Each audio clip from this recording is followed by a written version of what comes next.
കണ്ണൂരിൽ റോഡ് അപകടം കുറയ്ക്കാൻ നടപടി ആവശ്യപ്പെട്ട് പരാതി നൽകിയ കന്യാസ്ത്രീ അതേ സ്ഥലത്ത് ബസ്സിടിച്ച് മരിച്ചു. അധികാരികളുടെ കെടുകാര്യസ്ഥതയിൽ ഒരു ജീവനാണ് പൊലിഞ്ഞത്. കന്യാസ്ത്രീയുടെ മരണത്തിന്റെ ഞെട്ടലിലാണ് നാട് മുഴുവനും. മുന്നറിയിപ്പുകൾ അധികൃതർ അവഗണിച്ചതാണ് സിസ്റ്റർ സൗമ്യയുടെ ജീവനെടുത്തതെന്നിരിക്കെ സിസ്റ്ററിന്റെ മരണത്തിന് പിന്നാലെ തളിപ്പറമ്പ് ആലക്കോട് റോഡിലെ പൂവത്ത് അപകടം നടന്നയിടത്ത് ഒരു ബാരിക്കേഡ് വച്ചിരിക്കുകയാണ് പോലീസ്.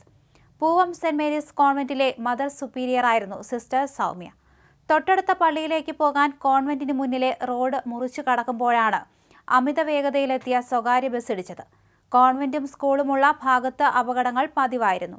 വേഗനിയന്ത്രണ സംവിധാനമില്ല, സീബ്ര ലൈനില്ല, മുന്നറിയിപ്പ് ബോർഡുകളുമില്ല. കുട്ടികളുടെ കൂടി സുരക്ഷയെ കരുതി സ്കൂൾ മാനേജർ കൂടിയായ സിസ്റ്റർ സൗമ്യ തളിപ്പറമ്പ് ഡിവൈഎസ്പിക്ക് ഒരാഴ്ച മുമ്പ് പരാതി നൽകിയതാണ്. നടപടിയാകും മുൻപ് അതേ സ്ഥലത്ത് അവരുടെ ജീവൻ പൊലിഞ്ഞതിന്റെ വേദനയിലാണ് നാടാകെ. സിസ്റ്ററുടെ മരണശേഷം പോലീസിന് ബാരിക്കേഡ് വയ്ക്കാൻ നേരമുണ്ടായി. ഇതിനോടകം 4 പേർ വാഹനാപകടത്തിൽ മരിച്ച സ്ഥലത്ത് നിരീക്ഷണ ക്യാമറ വേണമെന്നുള്ള ആവശ്യവും ശക്തമാണ്.